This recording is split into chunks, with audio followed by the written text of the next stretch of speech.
जाति, यह शब्द भारत में बहुत भारी है। यह सामाजिक पद व्यवस्था है जो अक्सर जन्म, काम और यहां तक कि भाग्य से भी जुड़ी होती है। सदियों से इसने जीवन, अवसर और यहां तक कि देश की आत्मा को भी आकार दिया है। आज जाति एक संवेदनशील और विस्फोटक मुद्दा है जो पहचान, समानता और न्याय के सवालों से गहराई से जुड़ा हुआ है। भारत ने जातिगत भेदभाव को खत्म करने में महत्वपूर्ण प्रगति की है, लेकिन इसकी विरासत अभी भी एक लंबी परछाई डालती है। हाल ही में जाति जनगणना की मांग के कारण जाति पर बहस फिर से शुरू हो गई है। देश में हर जाति समूह की एक व्यापक गणना। इस मांग ने जोश जगाया है, विचारों को विभाजित किया है और जाति के मुद्दे को राष्ट्रीय सुर्खियों में वापस ला दिया है।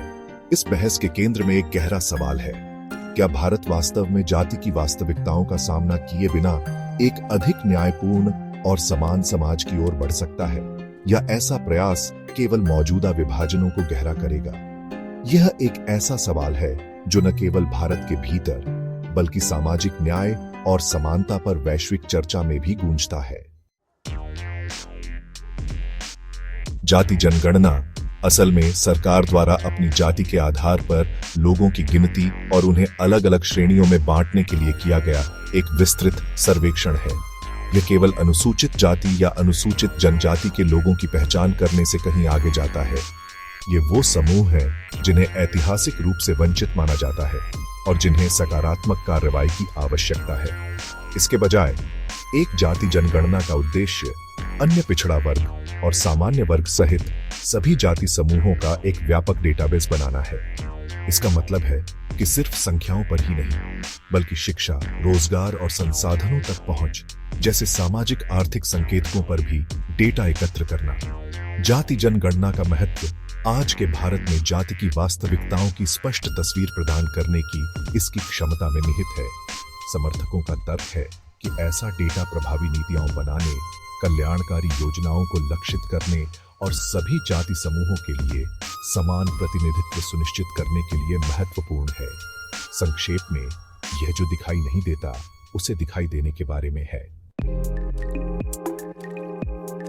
आज के इस चर्चा को समझने के लिए हमें भारत में जातिगत आंकड़ों के इतिहास को जानना होगा। 1881 से 1931 तक ब्रिटिश राज में नियमित रूप से जाति जनगणना होती थी, लेकिन 1931 में यह बंद हो गया और देश में आखिरी पूरी जाति जनगणना यही थी। 1947 में भारत की आजादी के बाद नई सरकार ने आगे की जनगणना में जाति की गिनती बंद करने का फैसला किया। यह फैसला इस सोच पर आधारित था कि जाति के आधार पर नागरिकों को इकट्ठा करने और वर्गीकृत करने से वे विभाजन और गहरे होंगे, जिनसे आजाद भारत उभरना चाहता था। हालांकि पूरी जातिगत जानकारी ना होने से अपनी अलग मुश्किलें पैदा हुई।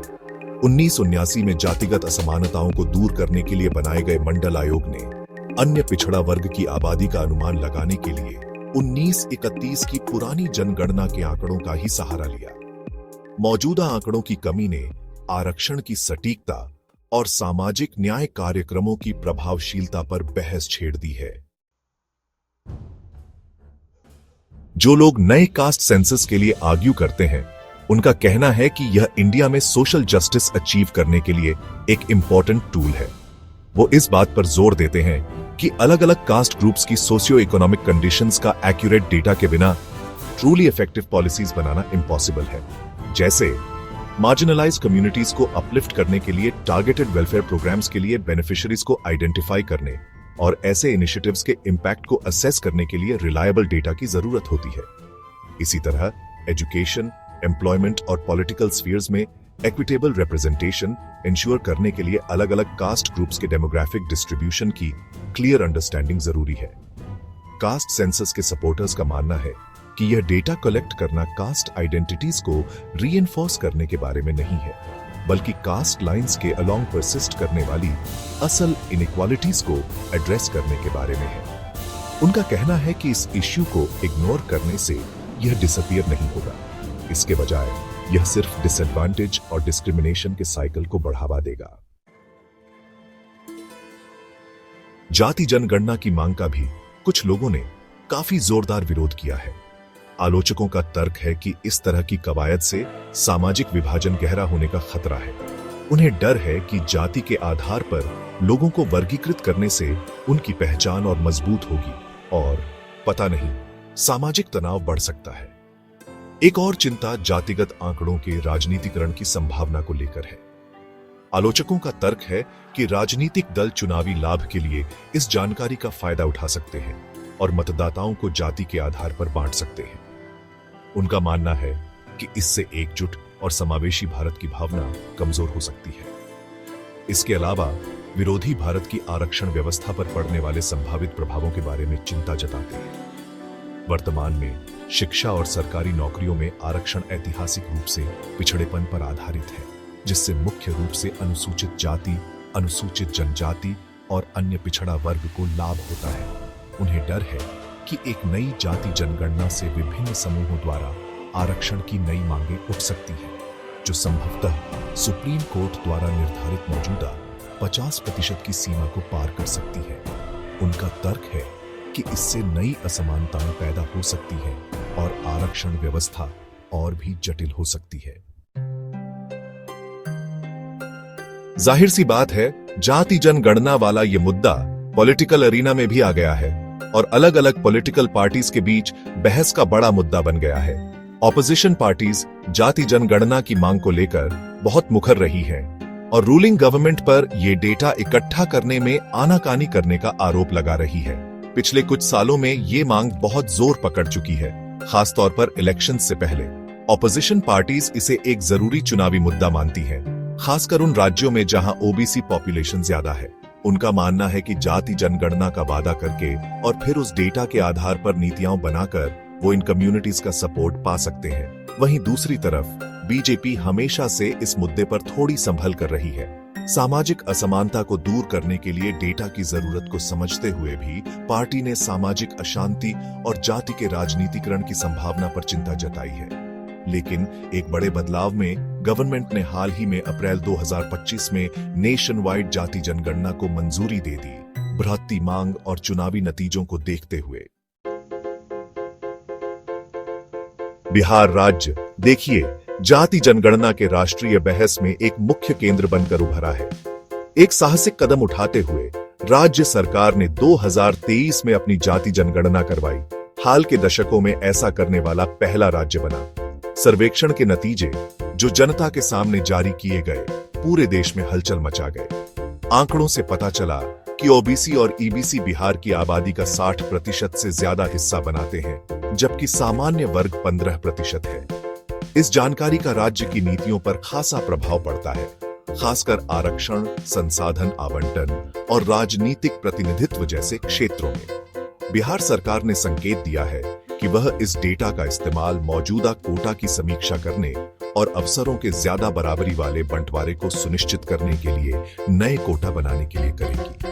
अपनी जाति जनगणना कराने और उसे जारी करने के राज्य के फैसले ने एक मिसाल कायम की है और अब कई अन्य राज्य भी इसी तरह के कदम उठाने पर विचार कर रहे हैं।